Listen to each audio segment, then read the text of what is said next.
Hello, everyone. I am Ben Johnson, and this is the Perpetual Chess Podcast. Perpetual Chess is a weekly chess interview show with accomplished chess players, authors, personalities, and adult improvers where they discuss their lives, their careers, and share tips about how to improve at chess.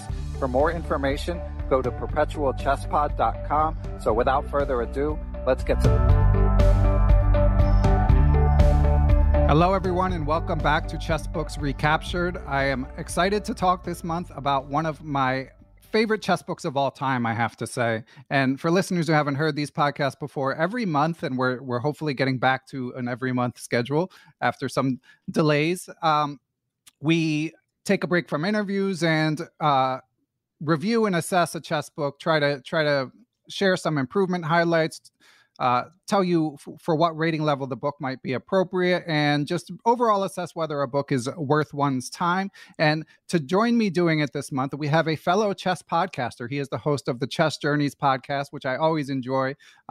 It's basically a weekly conversation with a chess improver or not improver, as Kevin will explain. And he is also a dad and a history teacher and an extreme chess enthusiast. So happy to welcome Kevin to Perpetual Chess. Kevin, what's going on? Thanks so much for having me. This book is both one of my all-time favorites now and a book that was sort of the bane of my existence for years as people kept recommending it and I kept trying it and I couldn't get into it. Yeah, I mean, there's the constant problem in the chess world of if you ask someone, an experienced chess player, their favorite chess books, they don't necessarily filter for rating. So you probably hear this one a lot because it's such a classic. But honestly, Kevin, you're like 17 something USCF, I believe, and that's about where one should start with this book. I would say maybe 1600, which, you know, for Lichess Rapid or whatever, that would be more like 1900 Lichess Rapid. That's about where one should start with it. I personally don't think one would be totally lost beneath that, but it's advanced concepts. I mean, all the games obviously are won not by someone hanging a piece or falling for a basic tactic. There are these beautiful grinds. So what were your early less positive experiences with the book, Kevin? Yeah, so I remember I was looking to figure out Endgames. I knew nothing, and people were like, "You should read Endgame Strategy." And this was a time when I did not know what the term opposition was, and I was like, "Okay, this is the book to teach me Endgames." Right. And I read the first chapter, which is called something like Endgame Principles, and it gives you no principles for the endgame. All it tells you is endgames are different. And I was like, what is happening? And I finished the whole chapter. I learned nothing about endgame principles or the basics of endgames and was very confused and said, I don't know what is happening with people recommending this book, but this book is not for me. And I tried it, about 3 different times at different points in my journey, each time forgetting that first chapter and then being completely turned off by that first chapter. Do you remember that chapter and how empty it is of chess principles? It was really disconcerting.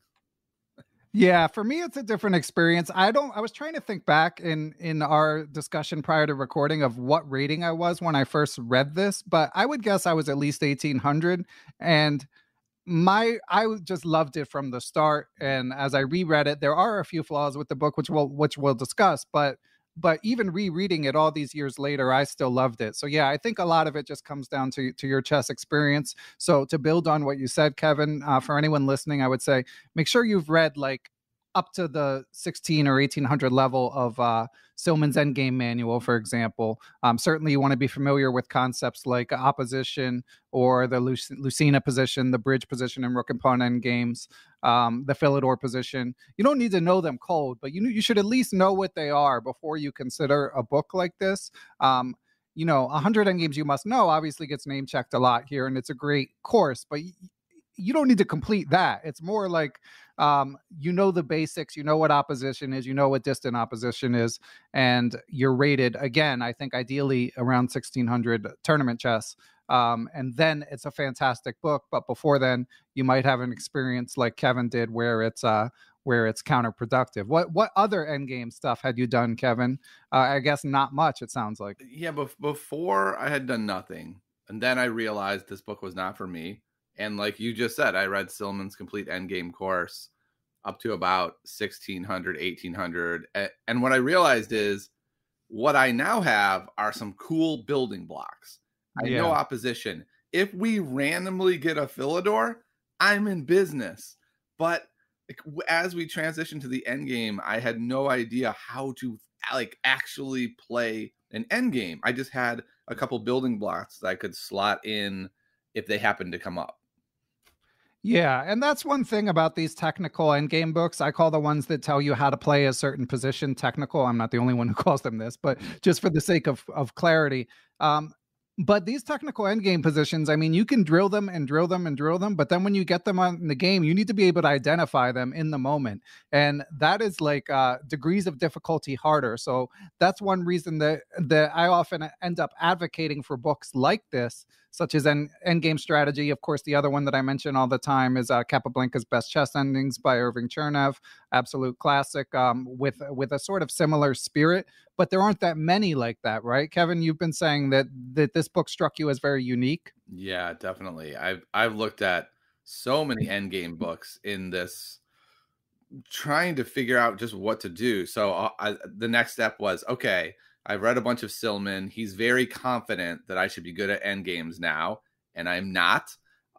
So then I'm going to read 100 endgames you must know. And that was like this massively overwhelming experience. It was like, it actually is like 1,000 endgames you must know.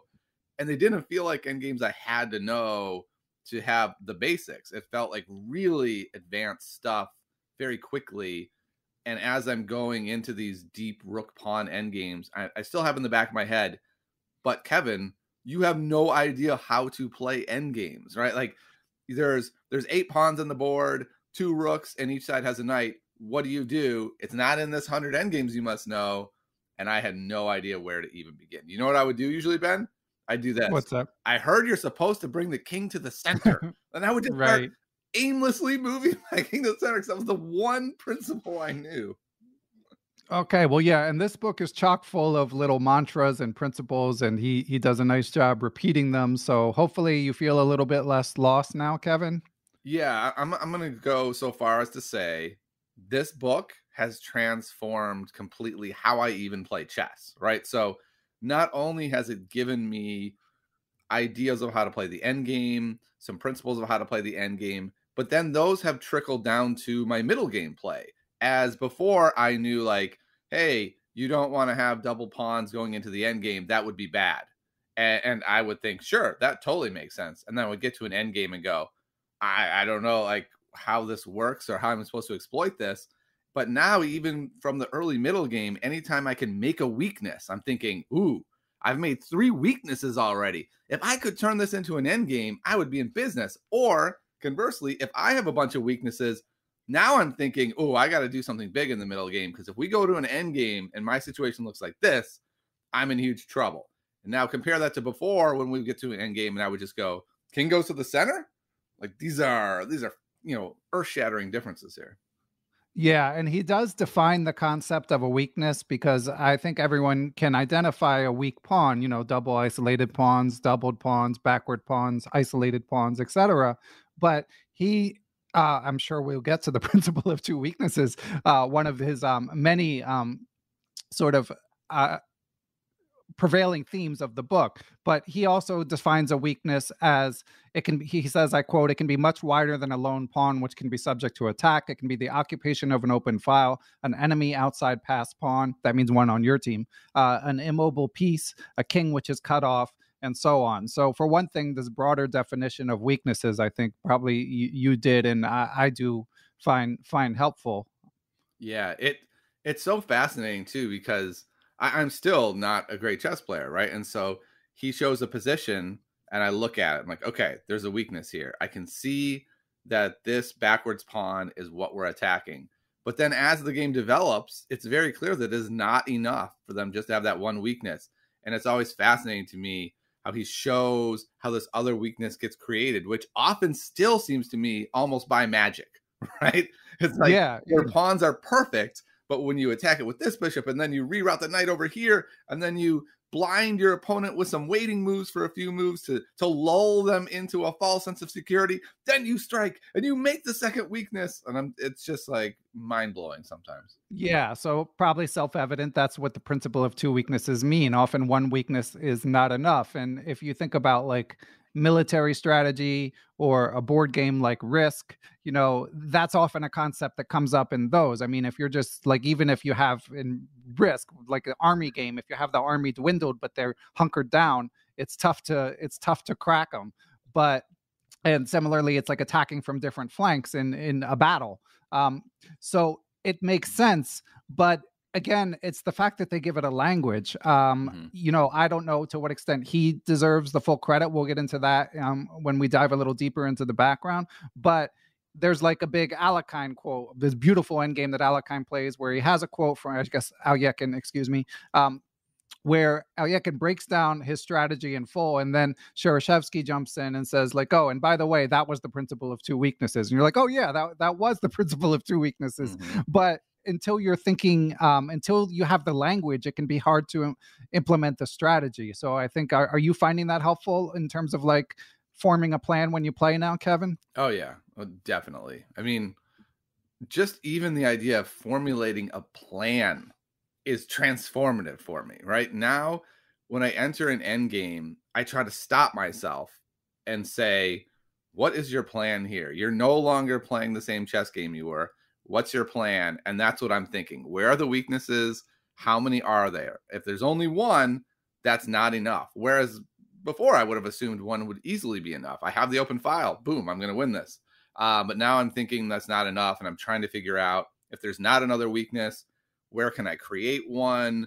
What can I do to make my opponent's position vulnerable? And I'm doing that right from the first moment the end game starts, instead of kind of letting it develop and then going, wait, we should probably figure out what to do here.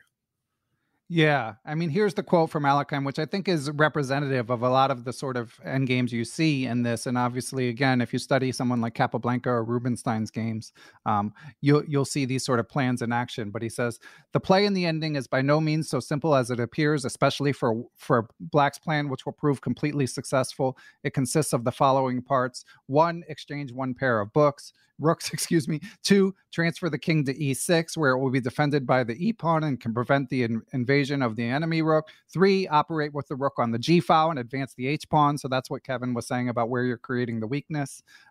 4, after this, White's king and possibly his bishop will be tied to the defense against the invasion of the rooks. Black, meanwhile, 5, by advancing his A and B pawns, will sooner or later also have open files on the queen side. 6, since the king will still be on the opposite wing, White should be able to prevent the invasion of the first or second rank.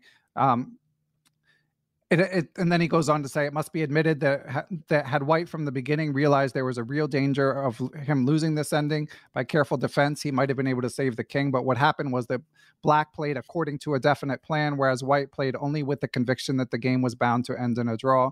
The result was an instructive series of typical patterns and stratagems, much more useful to students of the game than so-called brilliancies of short one-sided games. And there's just lots of examples like that. I mean, obviously, when you see it, it's more powerful. But to have a 6-prong plan, like it's amazing, and they make it look easy. So I mean, I'm a bit higher rated than you, Kevin, but I'm still not at a level where like I'm routinely kind of pulling off that sort of trick. But it's just such a pleasure to play through and to learn from. Yeah, and I have found myself doing things like that now. They don't always work out because I can't see everything as clearly. But going into an end game, I'm trying to do that. I'll say, okay, step 1, I'm going to take this open file.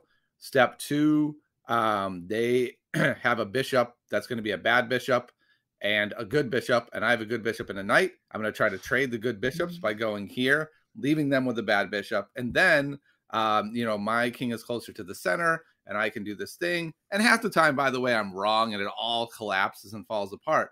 But I'm trying to emulate that in my games, and it's really been helpful. That's according to the only metric I have for this, which is unfortunate. By the way, any programmers out there, make like a chess.com puzzles thing, but for end games. But I am using Aim Chess, and a month ago it said you lose all your end games. Winning, even, or losing, when you enter the end game, you basically lose them all. And now, if I'm winning or even equal, I win almost every endgame. So it's been this just huge transformation for how my endgame plays work. Now, when I'm losing, I still lose every game. I don't know what's going on there. That's another story. Okay, that'll be in the next book, I guess. But yeah, I mean that's great to hear. And another concept that comes up sort of inextricably linked to the idea of the principle of two weaknesses and hearing a plan like that of 6 phases is the other primary mantra, I would say, which is do not hurry. Which is just this beautiful idea that, I mean, obviously if you play through the games of a Paul Morphy or, trace the development of chess, the beginning of the game is a sprint. If you don't get your pieces out, you're in trouble. But in the end games, I mean, if you get to a discussion of sort of static versus dynamic weaknesses, the contours have been defined in the position, and often the weaknesses that your opponent has will be of a static nature. So you kind of have to shift your mindset from playing for a race to like making sure everything's perfect, and there's the examples from like Ulf Anderson and Rubinstein, and they just make sure before they implement their like multi-step plan, they just make sure every piece is where they want it, because often they have an advantage such that their opponent can't do the same thing. So it's another sort of prevailing theme that makes the games super instructive to play through. Yeah, and it's what I'm worst at by far. That is such a hard concept to get. Do not hurry. It's like, what are you talking about? Like, yeah, no. I know you have a plan and it's a good plan, but don't enact it yet, because you can slightly improve your position and your opponent can't do anything. And you're going, okay. So every time I try to do that, I look at the board and I go, my opponent can do nothing. I'm going to do this little waiting move thing to improve my position slightly. And my opponent goes, really? I can do nothing? I think you are mistaken on that one, sir. And then they crush me. Yeah, I mean, and there's a tension, what you mentioned, Kevin, about racing your king to the center of the board. Often that's going to be a correct strategy, and that, like, your king's basically trying to stake out some territory, so whoever gets to midfield first might have an advantage. So in that case, you kind of do have to hurry, but it's more like when everything else is defined, then you see these great players are amazing at really making sure everything is lined up before they go on to the next multi-step, or the next phase of their multi-step plan. So Kevin, I want to take a break and hear from our sponsors. You already mentioned our friends at Aim Chess, which of course you can use the code Perpetual 30 if you sub, but what else can you use, Kevin? That's it. That's the only code you should use. No, it's great that they also sponsor Chess Journeys, which I always enjoy listening to. So let's take it to a break and then we'll be back in a minute. Listeners, our friends at aimchess.com have a fun new feature that I want to tell you about. It is called the Aim Chess Recap. If you're familiar with Spotify Wrapped, it's basically the chess version of that, your chess year in review. They have a new design to make the user experience more fun, and they tell you all kinds of stats from your year, the ones you might be used to, like how you do with certain openings, certain colors, against who you played the most, how many minutes you played the total year, and then some fun stuff like the total amount of smothered mates you played, the number of en passants taken, all of your missed mate and ones. Okay, maybe that one's not as fun. And if you see something you want to share, you can easily share it on social media. So that's called the Aim Chess Recap. Link is in the show description. It's free to check out. And then if you do decide to subscribe to Aim Chess, use the code Perpetual30 to save 30%. All right, let's head back to Perpetual Chess. And we are back. And I didn't even say the name of the author yet, which is a bit of an oversight. So, of course, it's Mikhail Shereshevsky, Belarusian chess master and trainer. Last I saw, he's now based in Bulgaria, mentored by Boleslavsky, one of these sort of OG Soviet type players. But and he's written a couple other books as well. This book was originally published in the USSR in 1981, translated to English in 1985. Got a nice forward from Yusupov. But the provenance of this book is slightly unknown, I would say. I mean, obviously, he was a trainer, an amazing trainer. He had a compilation of positions, but doing all the research that I tend to do for these book recaps, it seems some people have said it was like he and his colleagues compiled this material together. I found a discussion on the Chess Book Collectors Facebook group where GM Jakob Agard of Quality Chess Books, who obviously knows his stuff, was saying the original book by Shereshevsky was based on this is a quote, was based on a lecture series by Mark Dvoretsky in the mid 1970s. Shereshevsky asked for permission, so it's good that he used the material. But he's saying it's from Dvoretsky's material. Again, take that for what it's worth. I don't know its provenance, but I will say, like, you know, this came from the Soviet Union. There was a very obviously collective mindset. And there were chess trainers everywhere, and it was being, you know, the materials were being sort of disseminated from the top down. So Shereshevsky's name is on the book, but he probably wasn't the only one who contributed to this, but it's not super important anyway. The important thing is that the material is amazing. And we should say it's translated by Ken Neat, legendary translator, and the prose is beautiful. So I don't, you know, obviously he deserves some credit as well. Did you enjoy the writing in the book, Kevin? Yeah, I found it to be clear and precise. You already quoted one of the people he quotes, and I think it's really important where he does that occasionally, where he'll say, we're actually going to use the analysis of this person here because they've done a great job, and then he'll supplement it a bit. There isn't a lot of extraneous stuff. Like, it doesn't remind me of my system at all, where, you know, it's kind of like, I'm going to throw in this random illusion that's going to make no sense in 100 years from now. It all feels timely. Like, if you told me it was written last week, I would believe that. Yeah, there's one exception to that, which I have to say, Kevin, I didn't catch this the first time I read this book. I don't know exactly what I was rated or what year it was, but I remember it was revelatory.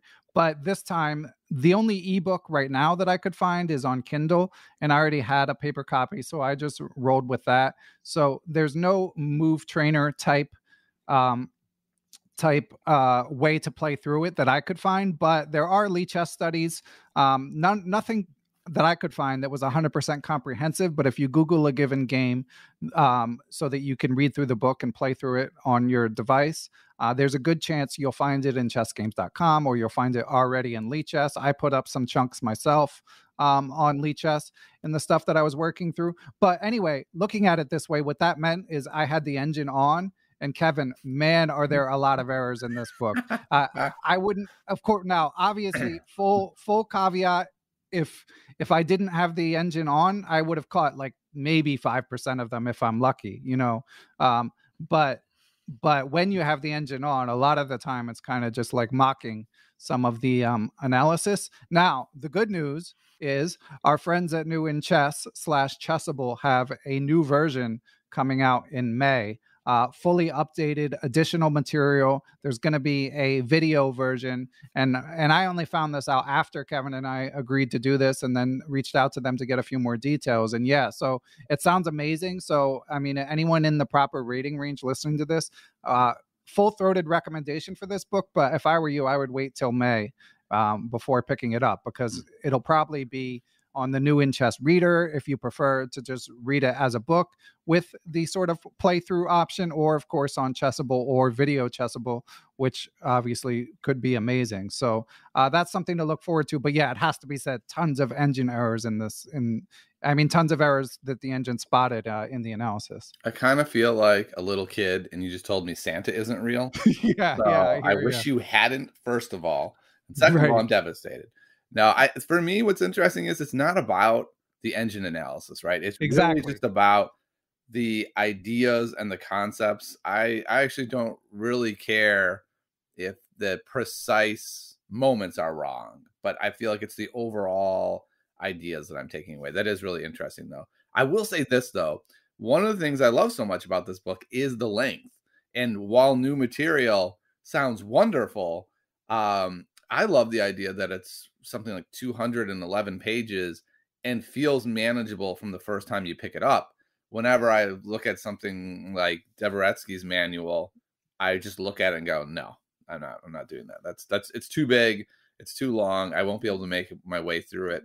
Whereas Endgame strategy just feels so manageable. You hold it in your little hands and you're like, ooh, it's just the right size. It's not that big. I can make it through this thing.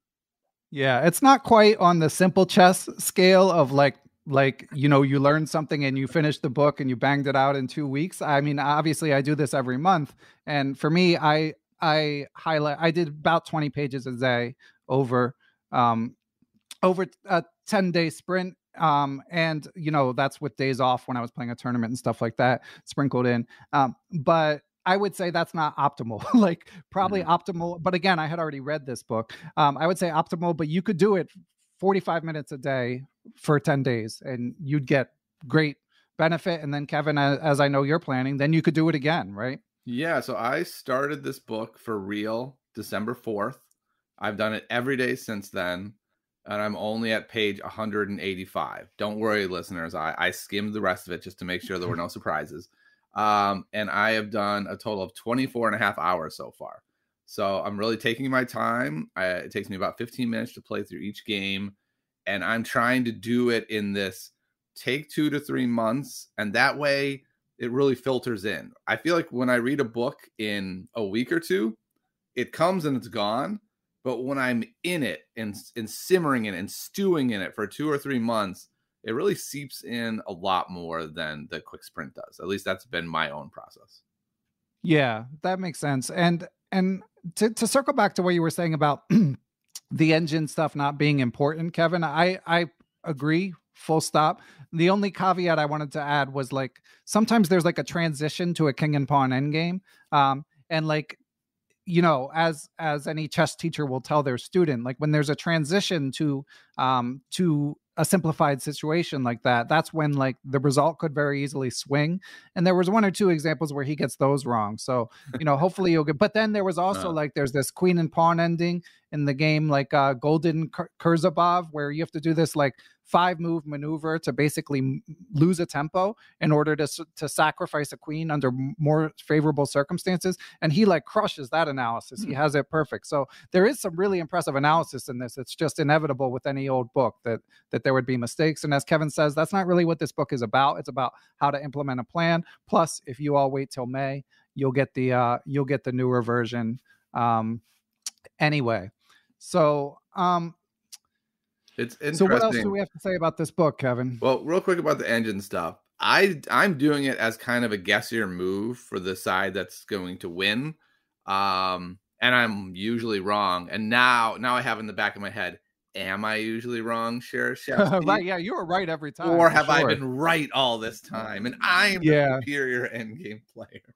Yeah, and the other thing is like I'm using the web engine on Lichess, which is pretty good, but you're not running it at like a huge depth. So there was also one or two cases where the engine was initially wrong, and then you play through the analysis was initially wrong, but then if you play through the analysis, the engine is the one that flips. So so the plot thickens. You have to be careful, and certainly it can't be too judgmental. Again, that's not the primary thrust of the book, but definitely looking forward to the expanded and updated variation. And Shereshevsky himself will be working on it, so should be exciting.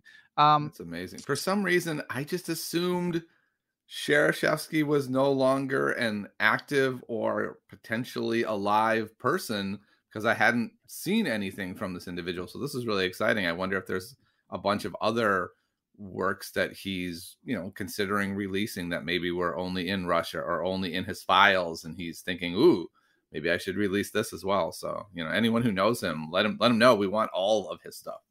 Well, yeah, I mean the Chessable people obviously know him, so he's not so unreachable. Maybe he'll be on a Perpetual Chess or Chess Journeys. I don't know how his English is. Obviously, the book was originally written in Russian, but yeah, I mean, there isn't that much online from him. He's an untitled player, and from what I read, he is like 22 something FIDE, so obviously a very good player, but from what I read, he did spend some years away from chess. I mean, he moved to Bulgaria and worked in it said business, so who knows what that means. But apparently, he's doing more chess stuff again now. So yeah, I mean, hopefully, the more we hear from him, the better. As far as I'm concerned, I mean, this is definitely a first ballot Hall of Fame chess book, as far as I'm concerned. Yeah, fascinating stuff to hear that there's a new version coming out. He's still involved. Like these are all new twists and turns that I was unaware of. Yeah, it's amazing for how well known this book is, how little information is available online, and of course that means you can't believe everything you read when it's not from like 10 different sources. So, Ben, I'm going to tell you a rumor I heard. I all right, wrote this book 30 right. years ago. Yeah, it looks like he's 71 years of age if I found the correct FIDE page. All right, well, we're going to take one more break and then we're going to get into some of our favorite and the few least favorite things from this book.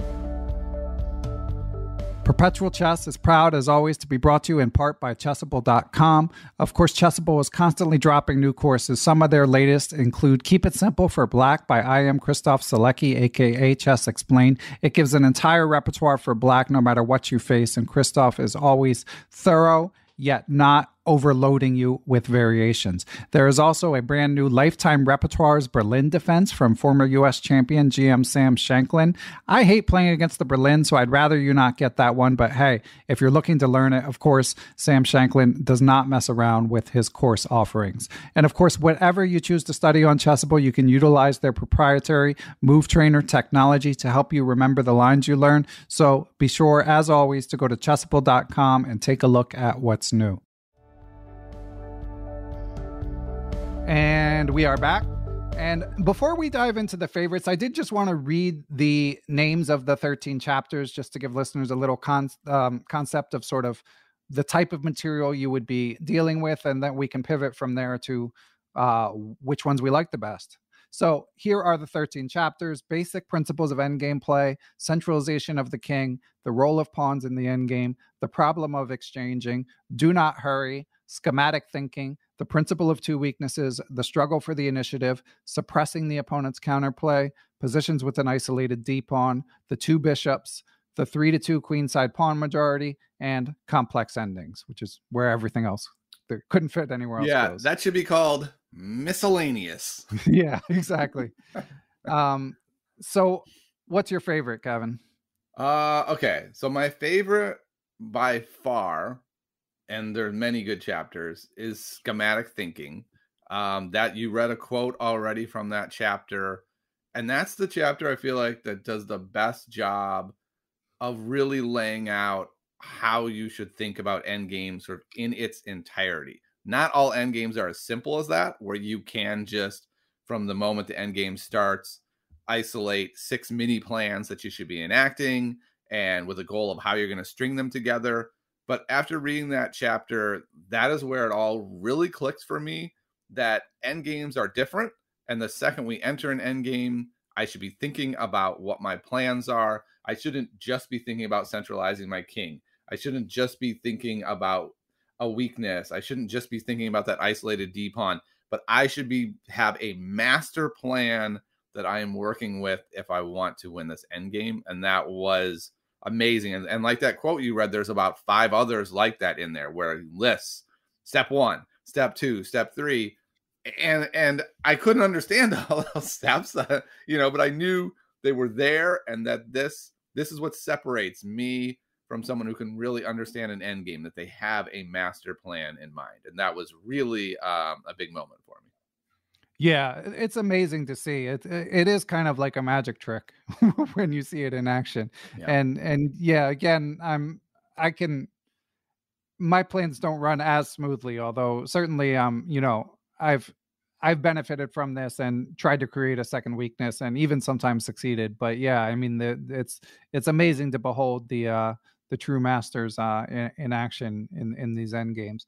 Yeah, and that's one of my favorites as well, Kevin. I mean, I don't have any super original choices. I mean, my 3 favorite chapters are the ones you just mentioned: the principle of two weaknesses and do not hurry, all of which we've already talked about. But those are sort of like, those are just like, if you do some sort of word association with this book, those obviously come to the fore. I mean, the one other one that I thought that was really good is the chapter the problem of exchanging, where he identifies like when you're trying to decide about a certain minor piece exchange or when you should trade rooks, and sort of gives you some guidelines and some amazing examples of good bishops versus bad bishops and bishops versus knights. And overall, I would say this book again might have been mildly ahead of its time, although certainly theory was like chess knowledge was trending in the direction of favoring the bishop versus the knight, but overall there's one or two examples of the knights reigning supreme, but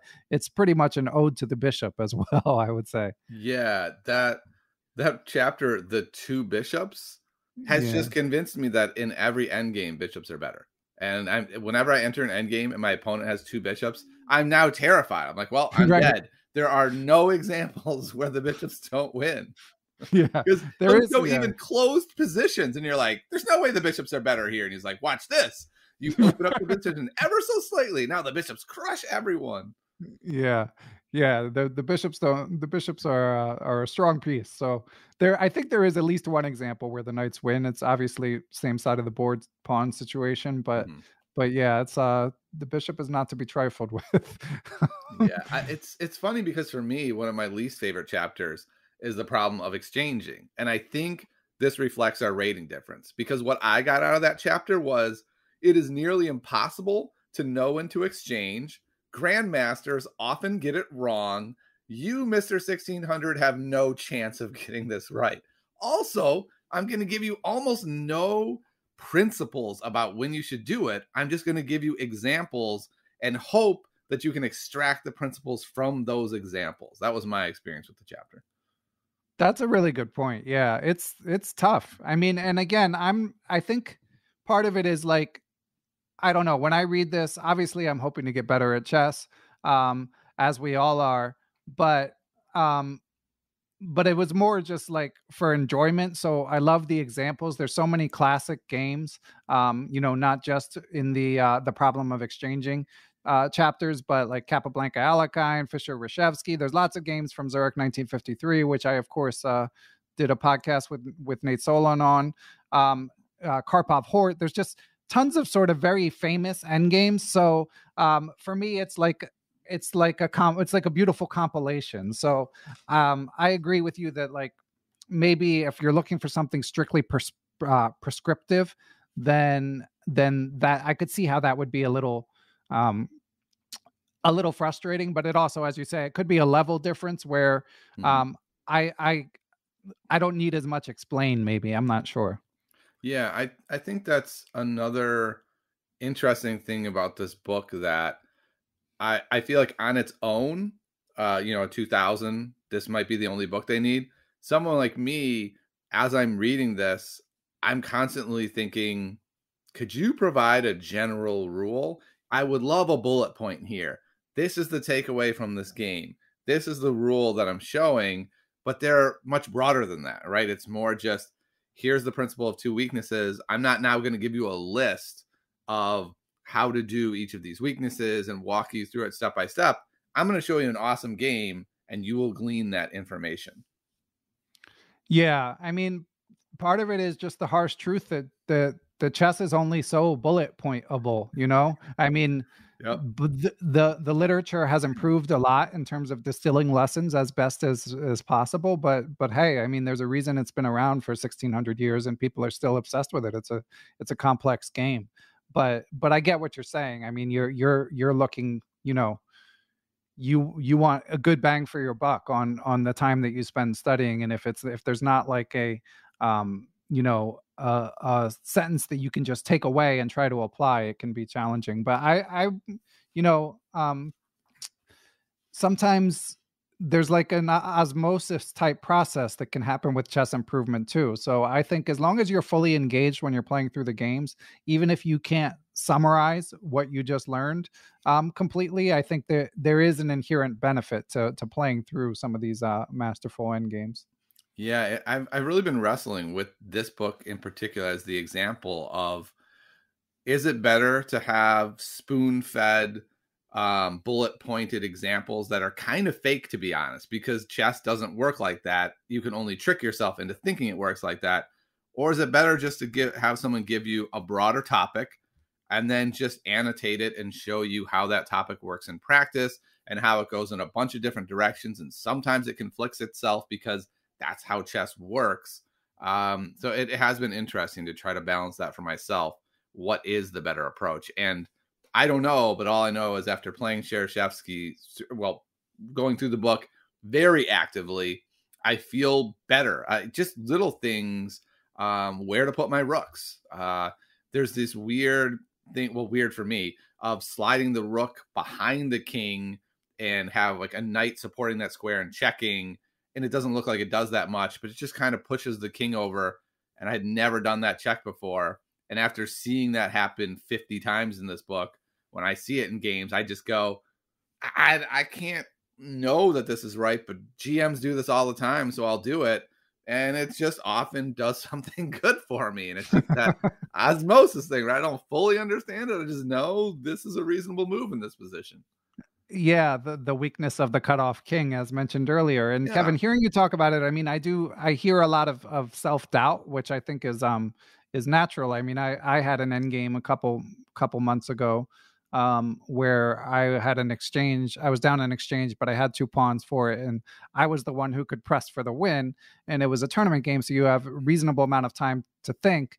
But I remember seeing the position and thinking, man, if I were Capablanca, I would have it all mapped out. I would know exactly what's going to happen from here. But instead, it's like my five stage plan is 2 stages if I'm lucky. But I was like, all right, well, I have a plan, and like I'll do these 2 stages, and maybe he'll screw up, and he did. So it worked out in that case. But yeah, it doesn't always go as smoothly. But the point is, you're moving in the right direction.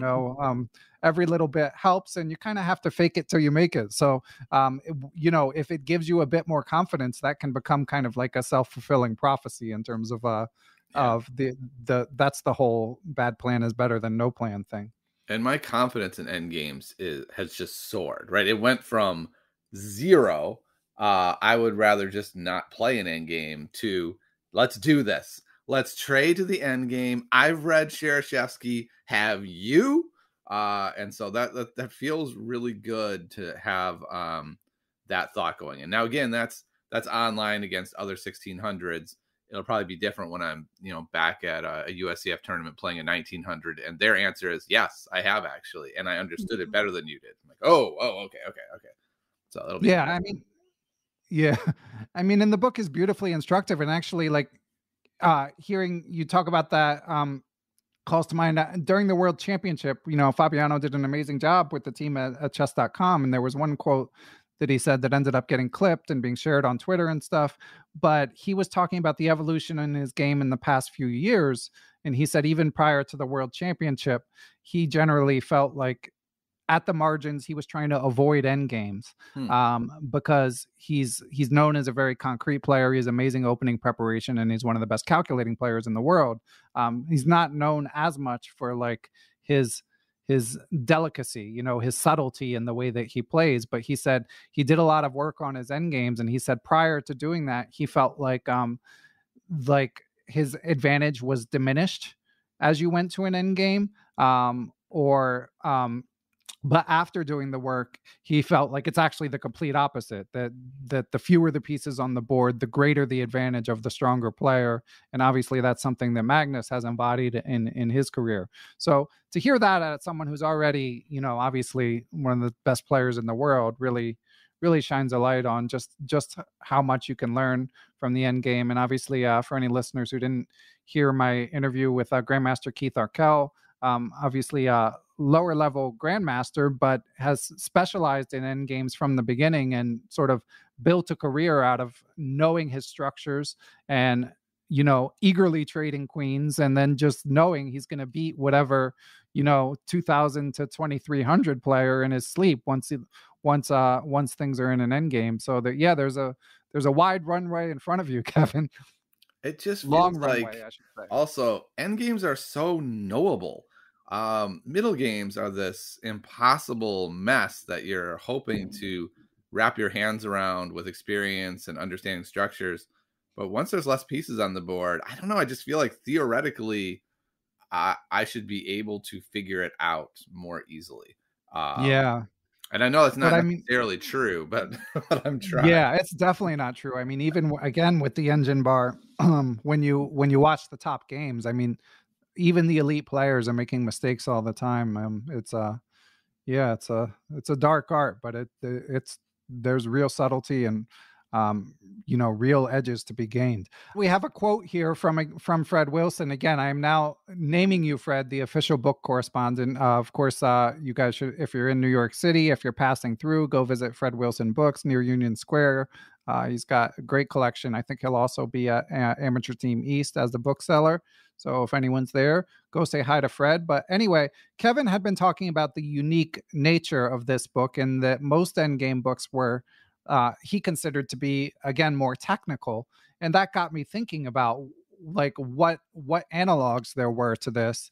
And I felt at first like there were a ton of them, but then when I started thinking about it and then researching it, I realized there aren't that many. And that was when I realized I needed to appeal to a higher authority like Fred. So of course there's again Capablanca's Endings by Chernev, which I would say is a similar level, as Fred points out, but there's not that much else. Anyway, here is Fred's quote. He says, "The only other endgame books, which we would call practical endgames, I can think of from that period is Practical Endgame Lessons by GM Edmar Mednis. It was later slightly revised and corrected by Colin Crouch and reissued in 1992 as being by both of them. Mednis also wrote several popular and very good shorter books published by Chess Enterprises during this time on Rook, Bishop, Knight, practical endgames. He and Benko were the main American writers at this time. While I'm at it, Shereshevsky certainly beat into my brain the concept of do not hurry, although certainly Keres talked about this much earlier in the Endgame article, The Art of the Middle Game." So some good insights from Fred there. Yeah, and again, that gets to what we were saying about none of this stuff was 100% original likely, but in terms of like a distillation and compilation, it doesn't get much better than this. And by the way, Kevin, I know that you've been also working on the Chessable course Timeless Techniques. Could you share a little bit about what your experience with that has been? Yeah, I found that to be a fantastic course that pretty much mirrors this book, but does provide sort of that bullet point information that I'm looking for. And so I really feel like these are great works to read together. I do this weird thing where I have one set of study time where I'm at a board with a book, and that was Endgame Strategy. And then when I would go to bed at night, that's I have Chessable or Forward Chess or something as I'm laying in bed for a half hour. So I would do Shereshevsky during the day, and then I would kind of cement it at night laying in my bed with Timeless Technique. I would do that same section, get a couple more bullet points. And so I'm getting these amazing annotations from Endgame Strategy and then cementing with Timeless Technique. So it's kind of interesting for me because these two books sometimes blend together in my head and I have to really figure out where they're separate. But yeah, I can't recommend that course enough. It's amazing. It gives you, that Chessable puzzle thing where, you go through the game and then they'll say, okay, remember that game you just looked at? Why, what did they do here? Right. This was the critical moment. What was the reason they did this and what they do? And it was always embarrassing when I couldn't remember that move of the game I just looked at, but oftentimes I could get it. The funny thing though, is I just clicked the review button because I finished the course and I didn't get any of them right. I missed like 28 in a row and I'm going, okay, I don't know what's going on here. So I don't know what that means, Ben. Do I have to reread this whole course or can I just accept that a random question taking wildly out of context I'm not able to find the answer to? No one knows, Kevin. We're all just making it up. So. But yeah, I've read some of Timeless Technique, I know it's available in video as well by Grandmaster Sahaj Grover and FM Daniel Barrish.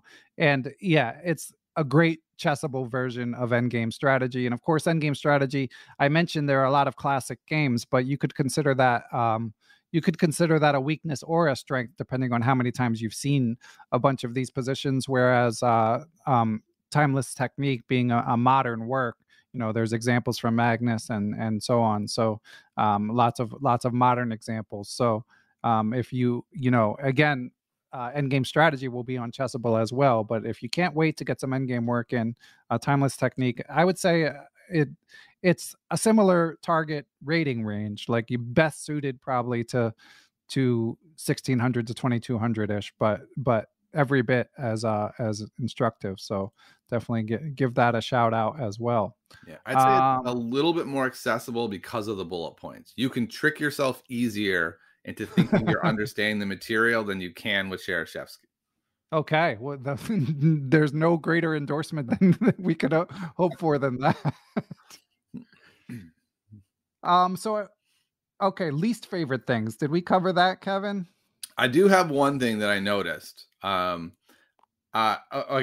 so a couple things. The first one is what I've already talked about. My brain and the way I work as an academic is I love having bullet point takeaways. It's what I loved about Shanklin's Small Steps book, right? He'd be like, here's the takeaway. I'm going to show you the game, and then I'm going to restate the takeaway. And I could go, Shanklin, I gotcha. Do I actually understand it? I don't know, but I read your bullet points. So that would be nice to have in this book. But then the other big one is there's no section on fortresses. And I don't know anything about fortresses. And I got to the end and I'm like, I know about Endgames. And then, I was looking at Timeless Technique and they had a very short section on fortresses. And I'm like, oh, wait, there's this whole piece of Endgames. I don't have any idea what's going on. So I don't know if that was intentional or he just felt like it didn't fit into this style of book. And maybe that's too technical. I don't know. Yeah, I don't know. I mean, you can't cover everything. You did praise the length of it, so Yeah, exactly. can't have it both ways. But yeah, fortresses. I mean, they're a pretty advanced concept. I mean, they might even be more advanced than most of the material in this book. So that might have something to do with it. But again, the updated version is going to have more material. So maybe fortresses will be in it. As for my my least favorite, I mean, I really don't have a lot of gripes with this book. I mean, I do think, as with a lot of books, the earlier material in the book to me is the strongest. I don't know if there's some sort of fatigue that set in, but after the two bishops chapter, which is the third from the last, I thought that was very strong. But the 3-2 queen side pawn majority and complex endings, I felt like, as Kevin said, it's sort of the what's left over type mentality. So that's like a very minor quibble. I mean, overall, again, I love this book. The writing's beautiful. It's like, I'm still in theory trying to get better at chess, but like, even if that were dead and buried, I wasn't working on my game, this is a book I would return to again and again, for the writing and the classics alone. Yeah, I think that last chapter, Complex Endings, he sells it as this is going to be me putting all of these ideas together.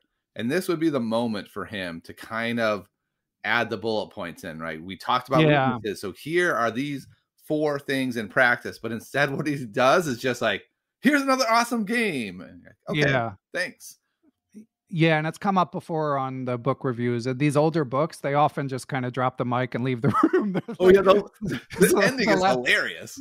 Yeah, they just no summary whatsoever. Yep. So yeah, it's a common issue, and this one is no exception.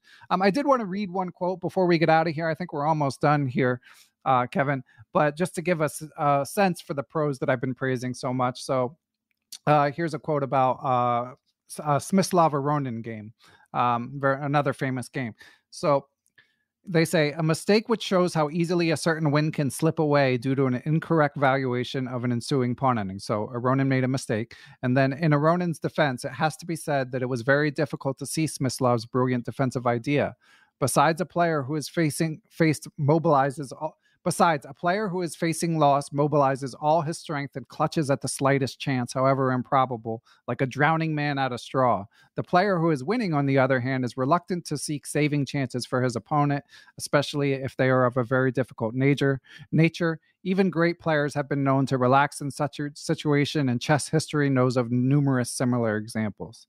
So just very, very great evocative writing. And like, there's a few where there's like not only an instructive end game, but like an important historical moment in the context of that end game. So yeah, just very little bad to say about this book.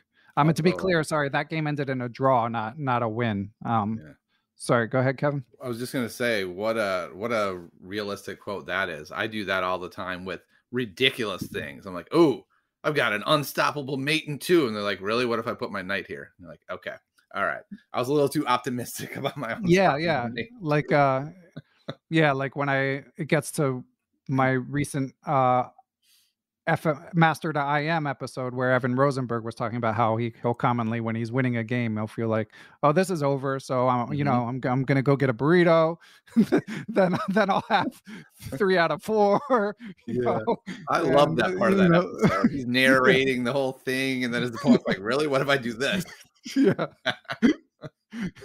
yeah, exactly. Uh, Okay, well, sorry, go ahead, I Kevin. was just gonna say the last thing I would say is this: if you read the first chapter and you think this book does not represent what it says it is, like the first chapter is just poorly named, the basic principles of endgame play, because that's not what that first chapter is about. Don't let the first chapter scare you away. Read another chapter where there's actually a concept being talked about and go into it before you judge the book. Because I judged the book on the first chapter at least 4 times and put it down because I just was like, this isn't doing what it claims it's going to do. There aren't principles here. Oh, that's interesting. Because my recollection, again, it's hazy, but of the first time I read it, I just like it kind of rocked my world. I was just Hmm. like, wow, this is, again, putting language into so many concepts that I was vaguely familiar with, but didn't necessarily have the words for, which made it a lot harder to sort of implement or recognize these ideas. Yeah. So Kevin, like on a break, we were talking about I always like to make a donation and instead of actually paying you for your work, pay someone else, chess organization or something. And you were saying you'll leave it up to me. Yeah, that Um, sounds great. I realize I've listened to so many of these book recaps and I should have had that information on hand, but I do not. okay, well we'll figure it out. There's plenty of worthy chess causes. Actually, this will come out before an interview with Elizabeth Shaughnessy of the Berkeley Chess School a few days before. But they're doing amazing work. I donated just because I was impressed with her, but maybe I'll make another donation to them. Shout out to Tunde, who we've been donating to a lot. But Tunde of Chess and Slums is taking over the world. Pretty soon he's going to be donating to us. So um, although although he deserves all the success he has, it's amazing to see. But yeah, for listeners who hadn't heard, like Paris Hilton somehow gave a shout out to the Chess and Slums organization. Chessable is going to be doing more work with them, so it's awesome to see. Tunde is an inspiring guy, and it's a great story. And I'm sure we'll donate again in the future. Okay, so listeners, I'm not going to do a blindfold puzzle this time. Again, it's always a test to see how many people complain. So we'll see. Next month, we are going to do Under the Surface, one of my favorite modern chess books. I interviewed Grandmaster Jan Marcos about a year and a half ago. Very good interview. If listeners haven't caught that one, he's a like one of these guys who's clearly like on another level intellectually. But it's a classic book. I mean, especially I think amongst like the master to expert to master level sort of club player, it's beloved by anyone who's read it. But Jan Marcos is a philosopher, so it's more philosophical in nature. So I'm going to be joined, hopefully, knock on wood, tentatively planned by Matt, Twitter, WMITTI on chess Twitter, stalwart, strong player, and National Master Gopal Menon, possibly the strongest NM in the world and font of chess information. So it should be a fun one. That's coming next month. But before we wrap up, Kevin, you got to give your most full-throated plug for the Chess Journeys podcast. Okay. Can I start by giving a quick review of Under the Surface? Oh, sure, yeah. I read that book quickly, loved it, and I don't remember a single word of it. Yeah, So, I'm kind of in the same boat. I've already read this one. I read it, because I was interviewing him. And also, it was like very high on my list of books I hadn't read because of people like Gopal and Matt praising it. Yeah, and it's similar. I'll definitely need to reread it before next month, but I'm looking forward to it. But yeah, yeah. it is. Yeah, you got to take notes as we were talking about before Yeah, we recorded. I'm kicking myself. Like it was brilliant, and I don't remember a word of it. Hopefully, it's Well, rattling around somewhere. yeah, Okay, and hopefully the podcast will help. hopefully, yeah, hopefully it will. So, Chess Journeys. Chess Journeys is a podcast that I started inspired by Perpetual Chess. The Adult Improver episodes were so amazing that I thought, what if we actually captured the stories of the people who are struggling? Ben does such a great job of capturing people sort of at their peak and talking about how they get to that peak. And I, am kind of stuck at 1600 and have been for a bit. And I thought, what if I talk to people on all ranges? Some people who are at their peaks, some people who are below their peaks by significant margins, some people who are just stuck. It's basically a weekly podcast episode where I ask people about their journeys, what's working for them, what's not working for them. Neil hosted the episode last time with me, and he gave me some chess therapy. That was Neil really Bruce. helpful. Yeah, that was fun to listen to. That was a good time. So yeah, my thought is just I'm hoping to provide a service for the community where people can come and hear stories that maybe mirror their own and provide them with some either glimmer of hope or some takeaways to help them on their own journeys, because we're all trying to get better, and many of us are struggling. Yeah, I always enjoy your very gently couched criticism of the super improver ethos, which I think is very fair. As I've mentioned in the past, as someone stuck at 2100 myself, yeah, certainly a plateau is as I mentioned to Neil, we were DMing. I enjoyed your intervention type interview with Neil, and I was just saying, like, a plateau is the norm. Like, I know it's frustrating, but that's the reality. And, obviously I interview accomplished people, and actually you've inspired me to be less stringent. I mainly want to make sure my guests are compelling, more so than that, they've had astronomical rating improvements. But yeah, definitely Chess Journeys is worth checking out if you guys enjoy hearing other people in the chess struggle. So thanks for pitching in, Kevin. We will link to the pod and your Twitter. And is there anything else we should link to? So I do stream sometimes. It's not real often. I've resurrected my YouTube Dr. Skull a bit. I put my top 10 books from last year, which, I read 18 books last year, or parts of them. Are these all chess books? Or? Yes, these are all chess books. And so I just kind of ranked what helped me the most. Remember, this is a 1600. This is what helped me the most last year. And I'm, doing some more stuff with that. So you can check out either of those if you want to see me a little bit more often. I will warn you, my stream is not exciting. I just go over annotated games slowly and carefully, and they take about an hour each. So you might be bored. Just a warning. Yeah, I heard you talk about that in one of your pods where you're not looking to entertain people. No, I'm doing chess improvement, and if you want to come improve with me, bring it on. If you come in and you're like, Kevin, this is the most boring thing I've ever heard, I will not dispute that. Right. All right. I love it. All right. Well, thanks again, Kevin. Maybe when the new one comes out at some point, we can do like a 10-minute addendum and put it on another book recap, because I'm eager to see what they come out with. And part of the reason I didn't buy a new one, I showed Kevin, mine is like vintage. I've had mine for 20 years or whatever. Is once I found out the new one was coming, I was like, well, I'm going to want that one. So let me just stick with my old book, and then I'll get the new one when it comes out. So maybe we can do a quick update if you're up for it, Kevin. Oh yeah, definitely.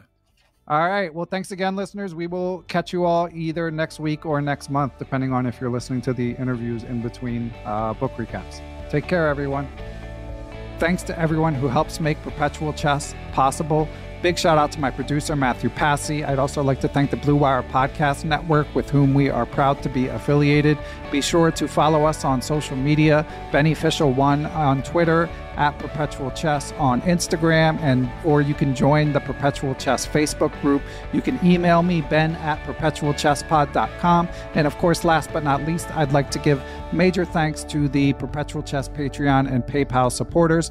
Those who choose to join that community based on their level of support can do things like submit questions for guests of the show, have access to live Zoom Q&A lectures with grandmasters who often have appeared on the show, going over chess games, answering questions, stuff like that. And you can even get access to ad-free Perpetual Chess if that's your preference. So, but most of all, thanks to everyone for listening, and we will catch you all on the next episode.